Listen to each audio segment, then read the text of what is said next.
আমি হিন্দুর মেয়ে, আমি সনাতনী হিন্দু। আমি ছোটবেলা থেকে আমার দেবদেবীকে অস্ত্র হাতে দেখে এসেছি, পূজা করে এসেছি।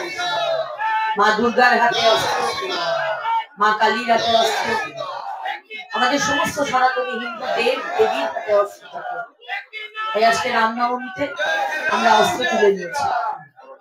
এই শিক্ষা আমরা আমাদের সনাতনী হিন্দু থেকে পেয়েছি, দেবদেবীর থেকে পেয়েছি। জয় শ্রীরাম। দেখুন, অস্ত্র হাতে মিছিল করবো কিনা সেটা পরের ব্যাপার। আজকে যে অনুষ্ঠানে আমি এসেছি, আমার হাতে অস্ত্র তুলে দেওয়া হয়েছে। আমি শুধু এখানকার বিধায়িকা নই, আমি এখানকার বিধায়ক। এবং এখানে পশ্চিমবঙ্গে, বাংলাদেশে যেরকম সনাতনী হিন্দুরা আজকে সংকটে রয়েছে, তাদেরকে হত্যা করা হচ্ছে, আজকে পশ্চিমবঙ্গে সনাতনী হিন্দুরা তারা অত্যন্ত কষ্টে রয়েছে, তাদের অস্তিত্ব নিয়ে সংকট হয়ে গেছে। সুতরাং তারা আমার হাতে তুলে দিয়েছেন দিদিভাই হিসেবে তাদেরকে রক্ষা করার জন্য। তাই আমি তাদের হাত থেকে এই তলোয়ার তুলে নিয়েছি।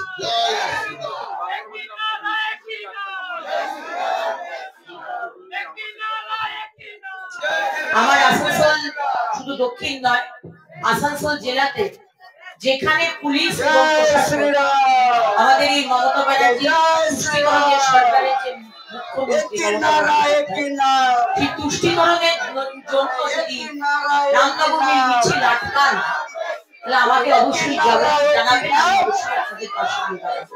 শুধু আমি নয়, আমার এই জেলার সমস্ত ভারতীয় জনতা পার্টির এবং সনাতনী হিন্দু যারা রয়েছেন, তারা আপনাদের পাশে দাঁড়াবে।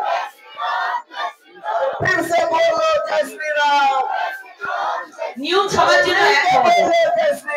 যদি মুসলমানরা, যদি সংখ্যালঘুরা মোহরমের দিন তলোয়ার হাতে, লাঠি হাতে, বিনা পারমিশনে বা পারমিশন নিয়ে যদি তারা মিছিল বের করতে পারে, যদি তারা তাজিয়া বের করতে পারে, তাদের রুট যদি চেঞ্জ না করা হয়, তাদের যদি পারমিশন দেওয়া হয়, তাদের যদি অস্ত্র হাতে খেলা দেখাবার পারমিশন দেওয়া হয়, তাহলে সনাতনী হিন্দুদের দেওয়া হবে না কেন?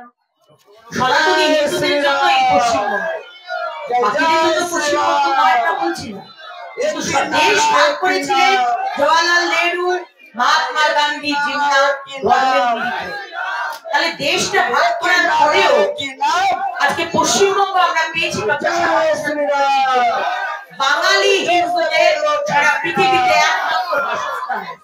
সেখানে আপনারা দুর্গাপুজো করতে দেবেন না, রামনবমী করতে দেবেন না। তাই মুখ্যমন্ত্রীকে বলবো, ধর্ম নিয়ে রাজনীতি করবেন না। আপনি ধর্ম নিয়ে রাজনীতি করছেন, ঈদের মঞ্চে গিয়ে আপনি ধর্ম নিয়ে কথা বলেন, রাজনীতি নিয়েও কথা বলেন। তাই আজকে যদি আমাদের মিছিলকে আটকানো হয়, আমরা কিন্তু তার প্রতিবাদ করবো, প্রতিরোধ।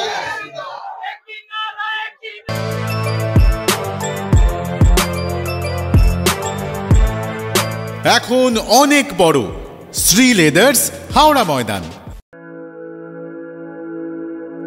আপনি কি জটিল কিছু সমস্যায় ভুগছেন, সমাধান পেতে চান? যোগাযোগ করুন প্রখ্যাত জ্যোতিষ ও তান্ত্রিক মনসারাম ভট্টাচার্যের কন্যা মনসা কন্যার সাথে। প্রখ্যাত জ্যোতিষ ও তান্ত্রিক মনসা কন্যা হাওড়া জানবাড়ি ও হাতিবাগানের নিজস্ব মন্দিরেও বসেন। যোগাযোগ 9830106967 আর 9239655323।